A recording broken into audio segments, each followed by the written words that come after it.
गेल्या 30 वर्षांपासून जामनेर मतदारसंघामध्ये मंत्री गिरीश महाजन यांचं वर्चस्व आपल्याला नेहमीच पाहायला मिळालेलं आहे। गिरीश महाजनांना यंदा या विधानसभेत कोण आव्हान देणार असा प्रश्न निर्माण झालेला होता, कारण त्यांच्या विरोधामध्ये सातत्यानं संजय गरुड यांनी त्यांना विरोधाची भूमिका घेतलेली होती। मात्र संजय गरुडच भाजपमध्ये गेले आणि गिरीश महाजनांपुढे आता आव्हान असणार का असा प्रश्न निर्माण झालेला होता। मात्र या परिस्थितीमध्ये भाजपचे एक कार्यकर्ते 35 वर्षांपासून भाजपशी एकनिष्ठ राहिलेले दिलीप खोडपे सर यांनी निर्णय घेतलेला आहे की राष्ट्रवादीमध्ये प्रवेश करणार आणि गिरीश महाजन यांच्या विरोधात आपली उमेदवारी ते लढणार असल्याची प्रतिक्रिया त्यांनी आपल्याला दिलेली आहे। स्वतः दिलीप खोडपे सर आपल्यासोबत आहेत। सर, काय सांगाल, 35 वर्षाची भाजपशी एकनिष्ठ राहिलेले आहेत, असं अचानक काय घडलं की तुम्हाला भाजपचा राजीनामा द्यावा लागतोय, राष्ट्रवादीच्या वाटेवर तुम्ही आहात?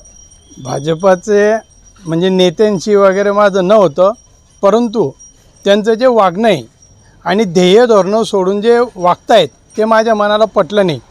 मागच्या पंचवार्षिकला मी विधानसभेचा फॉर्म घेतला होता। तो फॉर्म घेतल्यानंतर मला सगळ्याच प्रक्रियांमधून डावललं गेलं। कोणत्याही निर्णय प्रक्रियेमध्ये मला सहभागी केलं गेलं नाही आणि डावललंच जात होतं। त्याच्यामुळे मी मनातून दुखावलेलाच होतो। आणि दुसरा विषय असा झाला की ज्या वेळेला मी पाहायचो आमचे भाऊ मंत्री झाल्यानंतर कार्यकर्ते त्यांच्याकडे कामासाठी द्यायचे तर ठराविकच लोक त्यांच्या पुढे करायचे। 100 किलोमीटरवरून आलेल्या लोकांनासुद्धा त्यांची समस्या मांडता यायची नाही आणि भाऊसुद्धा म्हणावं तसं ऐकून घ्यायचे नाही। याच्यापूर्वी आमदार होते तोपर्यंत काही वाटत नव्हतं, परंतु मंत्री झाल्यावर सगळ्याच कार्यकर्त्यांची सर्वच जनतेची अपेक्षा वाढली की भाऊंकडून आपलं काम मार्गी लागेल, परंतु तेथे त्यांना दाद दिली जात नव्हती। त्याच्यामुळे सुद्धा मी मनातून नाराज झालेलो होतो आणि म्हणूनच मी हा विचार केला की आता आपण काहीतरी पाऊल उचलायला पाहिजे आणि त्याच्यामुळेच मी हा पक्षाचा प्राथमिक सदस्यत्वाचा राजीनामा देऊन टाकला। तुम्ही आताच म्हटलं की भाजप नेत्यांचा विषय केलेला आहे, तर हे भाजपचे नेते नक्की कोणाचं नाव घेणार? सगळेच पदाधिकारी, म्हणजे नामदार गिरीश भाऊंसह सर्वच पदाधिकारी। जो कार्यकर्त्यांना न्याय दिला जायला पाहिजे तो दिलाच जात नाही ना। आणि आत्ताच तुम्ही बोलले की समोर उमेदवारच नाही बा, अशी परिस्थिती होती।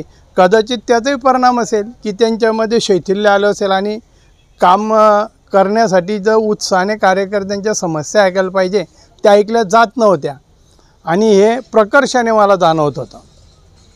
पण तुम्ही राष्ट्रवादीकडे अचानक कसे वळला? तुमचं राष्ट्रवादीच्या नेत्यांशी काही बोलणं झालं आहे किंवा काय? मागच्या वेळेलाच ज्या वेळेला मी विधानसभेचा फॉर्म घेतला होता त्यावेळेलाच राष्ट्रवादीवाले सगळे संपर्कात होते, परंतु गिरीश भाऊंशी बोलणं झाल्याने आणि कार्यकर्त्यांशी चर्चा झाल्यामुळे मी थांबलो होतो। परंतु थांबल्यानंतर मला अपेक्षा होती की योग्य त्या सन्मानाने सगळ्यांनाच वागवलं जाईल, मीच नाही सर्वच कार्यकर्त्यांना वागवलं जाईल, परंतु ती अपेक्षा फोल ठरली आणि म्हणून परत माझ्या मनामध्ये तोच विचार आला। तुम्ही म्हटलं की आपल्याला विश्वासात घेतलं जात नव्हतं, नक्की असं काय घडलं की तुम्हाला बाजूला ठेवलं गेलं? म्हणजे अनेक निवडणुका आता आपल्या तालुक्यामध्ये झालेल्या आहे, त्या निवडणुकांची जी निर्णय घेण्याची एक समिती होती त्या निर्णय समितीमध्ये मला सहभागी करून घेतलं नाही आणि त्या निर्णयामध्ये माझा सहभागच नव्हता। असं का केलं गेलं? आता ते त्यांना माहिती। मग मला तेच खटकलं ना की कालपर्यंत मी सगळ्या प्रक्रियेमध्ये सहभागी होतो आणि आता अचानक कसं काय दुरावला जातोय, ते माझ्या मनाला खटकलं आणि त्याचा परिणाम झालेला आहे। राष्ट्रवादीच्या वरिष्ठांशी चर्चा झाली तुमची? राष्ट्रवादीच्या वरिष्ठांशी आमच्या तालुक्यातल्या आणि जिल्ह्यातल्या राष्ट्रवादीवाल्यांनी चर्चा केलेली आहे। कोणाशी केली? पवार साहेब आणि जयंत पाटील साहेबांची आणि जयंत पाटील साहेबांची माझं बोलणंही झालेलं आहे आणि त्यांनी तिकडून आमच्या या शिष्टमंडळाने सांगितलं की आम्ही असा एक माणूस आणतो म्हणजे मी, आणि आम्ही त्यांना कन्व्हिन्स करतोय। तर त्यांनी सांगितलं की तुम्ही आणा, आमची भेट घडवा, आपण नक्कीच त्यांचा विचार करू आणि त्याच शिष्टमंडळाने माझं हे तिथपर्यंत निरोप पोचवलेला आहे। पण असं म्हटलं जातं की तुम्ही आता थेट गिरीश महाजनच्या विरोधामध्ये उमेदवारी अर्ज आपला भरणार आहे किंवा उमेदवार म्हणून राहणार आहे, राष्ट्रवादीने याला अनुमती दिली आहे? राष्ट्रवादीने आता म्हणजे मी फक्त पहिल्यांदा प्राथमिक सदस्यत्वाचा राजीनामा दिलेला आहे भाजपचा, आता राष्ट्रवादीमध्ये जाणार आहे। राष्ट्रवादीवाले निर्णय घेतील आणि निश्चितच आमच्या इथल्या सगळ्या स्थानिक नेत्यांनी हा विषय मांडलेला आहे, जामनेरच्या आणि जळगावच्या राष्ट्रवादीच्या नेत्यांनी। त्याच्यामुळे त्यांचं निश्चितच समर्थन असल्यामुळे ते माझ्या नावाला समर्थन देतील याची मला खात्री आहे. म्हणजे अजून असं थेट त्यांनी तुम्हाला आश्वासन दिलेलं नाही की नाही उमेदवार नाही असणार? म्हणजे अजून महाविकास आघाडीचं जागा वाटपच झालं नाही तर ते आश्वासन कोणत्या तोंडाने देणार आहे. परंतु ही जागा त्यांचं म्हणणं आहे की आपली राष्ट्रवादीची आणि राष्ट्रवादीलाच राहणार आहे, तुम्ही तयारीत राहा. पण तुम्ही मंत्री गिरीश महाजनांच्या विरोधामध्ये उमेदवारीसाठी इच्छुक आहात? हो, जर कधी राष्ट्रवादीने संधी दिली तर का नाकारायची संधी. आणि राजकारणात असं होतच नाही की सगळे विरोधक घेतले म्हणजे विरोधकच शिल्लक राहणार नाही असं नसतं. कोणा वाचून अडतच नाही, कोणी ना कोणी तयार होतो. आज मी तयार झालेलो, मी नसतो तयार झालो तर दुसरा कोणीतरी तयार झाला असता. मग ती संधी घ्यायचं असं माझं मत आहेच. पण खोडपे सर, माझा एक प्रश्न आहे की गिरीश महाजनांचा विचार केला तर 30 वर्षामध्ये एकदाही त्यांना कोणी पराभूत करू शकलेलं नाही. बरोबर. यंदाही त्यांना त्यांच्या कार्यकर्त्यांना विश्वास आहे की आपणच विजयी होणार. आणि तुम्ही अशा वेळेला हे मोठं आव्हान कसं झेलणार? पण प्रत्येकच उमेदवाराला असं वाटतं की मीच निवडून येणार आहे आणि ते 30 वर्षात पडले नाही. त्याचं कारणच होतं की एक संध कार्यकर्त्यांची फळी होती, परंतु ती आता दुभंगलेली आहे. आणि ती दुभंगलेली असल्यामुळेच आता त्यांचा विजय निश्चित नाही हे कार्यकर्त्यांना वाटतंय, सगळ्यांनाच वाटतं. आज मलाही वाटतंय की मी उभं राहिलो म्हणजे मीच निवडून येणार आहे. तुम्ही उभे राहिले तर तुम्हालाही वाटेल मीच निवडून येणार आहे. परंतु पूर्वीची जी स्थिती होती, पूर्वी जो भाजप एक संध होता तसा राहिलेला नाही. त्याच्यामुळे आता फाईट नक्कीच होणार. सर, तुम्ही गिरीश महाजनांच्या विरोधामध्ये नाराजी व्यक्त करतायत, पण या सगळ्याच्या संदर्भात तुम्ही त्यांच्याशी कधी बोलण्याचा प्रयत्न केला होता का? मी त्यांच्याशी आमच्या मिटिंगांमध्ये जाहीर पण बोललेलो आहे आणि असंही वैयक्तिकही बोललेलं आहे. त्यांनी सांगितलं होतं की मी सुधारणा करतो, सगळ्यांना सूचना देतो, परंतु त्याच्यामध्ये काही फरक पडला नाही. जैसे थेच राहिलं, त्याच्यामुळे मला हा विचार करावा लागला. तुम्ही म्हटलं की कार्यकर्त्यांची कामं होत नाही, कार्यकर्ते नाराज होतात, पण एक त्यांची राज्यभरामध्ये एक प्रतिमा आहे की संकटमोचक म्हणून त्यांना पाहिलं जातं. तुमचा आरोप किती? मग दिव्याखाली अंधार असंच म्हणावं लागेल ना.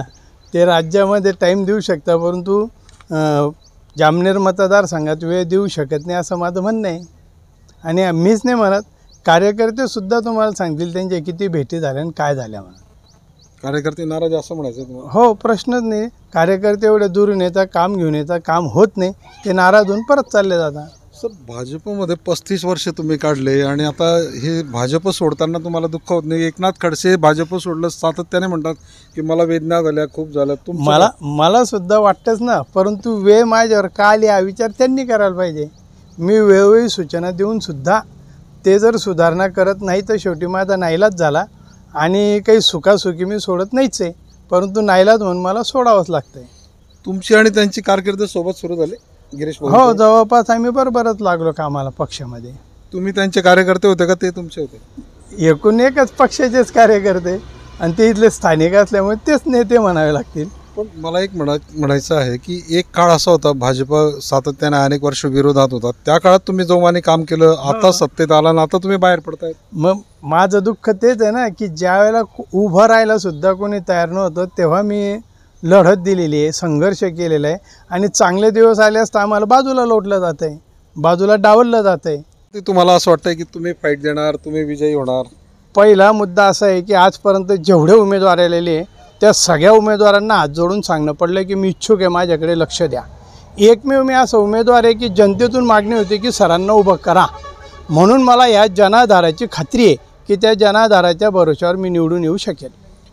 मराठा मतदार आपल्या पाठीशी राहील किंवा मनोज जरांगेंचा आपल्याला पाठिंबा अशी एक चर्चा आहे, नक्की काय? नाही, अजून मनोज जरांगेंची माझी भेट नाही आणि मराठा समाज नाही. मी एका समाजाच्या भरोश्यावर सगळ्याच समाजातून मला समर्थन मिळतं आहे आणि सगळेच समाजातील माझे कार्यकर्ते समर्थक आहेत आणि त्यांचं आवर्जून म्हणणं की तुम्ही उभे राहाच, आम्ही तुमच्यासाठी काम करूच आणि निश्चित ते करतील याची मला खात्री आहे. मंत्री गिरीश महाजनांच्या कार्यशैलीवरती तुम्ही एक नाराजी व्यक्त केलेली आहे आणि म्हणून थेट त्यांना तुम्ही आव्हान देण्याचा प्रयत्न करताय. तुम्ही त्यांच्या वरिष्ठांकडे कधी ही कल्पना दिली होती? वरिष्ठांकडे जाऊ दिलं जाईल तर आम्ही तक्रार देऊ ना. आम्ही तेच तालुक्यामध्येच अटकलेलो होतो. तुम्ही आतापर्यंत कोणकोणते पदं भूषवलेली आहेत भाजपमध्ये? मी भाजपचा तालुका सरचिटणीस, तालुका अध्यक्ष, पंचायत समिती सभापती, जिल्हा परिषद अध्यक्ष असे पदं भूषवलेले आहेत. जळगाव जिल्ह्यामध्ये जामनेर तालुक्यामध्ये भाजप वाढवण्यामध्ये गिरीश महाजनांचं मोठं योगदान आहे, तसं तुमचं पण योगदान असल्याचं पाहायला मिळतंय. आज त्याच भाजपाच्या विरोधात तुम्ही समोर येत आहे. मग तेच ना, मग भाजपच्या ज्या ध्येय धोरणांकडे आम्ही पाहत होतो ते ध्येय धोरणांनाच आज हरता फासला जातोय ना. आणि जे कार्यकर्त्यांचं काम व्हायला पाहिजे, कार्यकर्त्यांचा जो सन्मान व्हायला पाहिजे तो होतच नाही. ठराविकच लोकांमध्ये तो पक्ष फिरतोय हे असं जाणवल्यामुळेच मी दूर झालो. किती विश्वास वाटतोय तुम्हाला की तुम्हाला तिकीट मिळेल आणि तुम्ही विजयी व्हाल या ठिकाणी? आज सगळ्याच राष्ट्रवादीच्या नेत्यांनी माझं नाव लावून धरलेलं असल्यामुळे निश्चितच मला उमेदवारी भेटेल आणि त्यांच्याच बळावर आणि जनाधाराच्या बळावर मी नक्की निवडून येईल. तर हे होते दिलीप खोडपे सर. भाजपतनं राष्ट्रवादीच्या वाटेवरती आहे, राष्ट्रवादीमध्ये आपला प्रवेश होईल, आपल्याला तिकीट मिळेल आणि मंत्री गिरीश महाजन यांच्या विरोधामध्ये आपण विजय मिळवू असा विश्वास त्यांनी व्यक्त केलेला आहे. चंद्रशेखर नेवे, ABP माझा, जळगाव. ABP माझा, उघडा डोळे बघा नीट.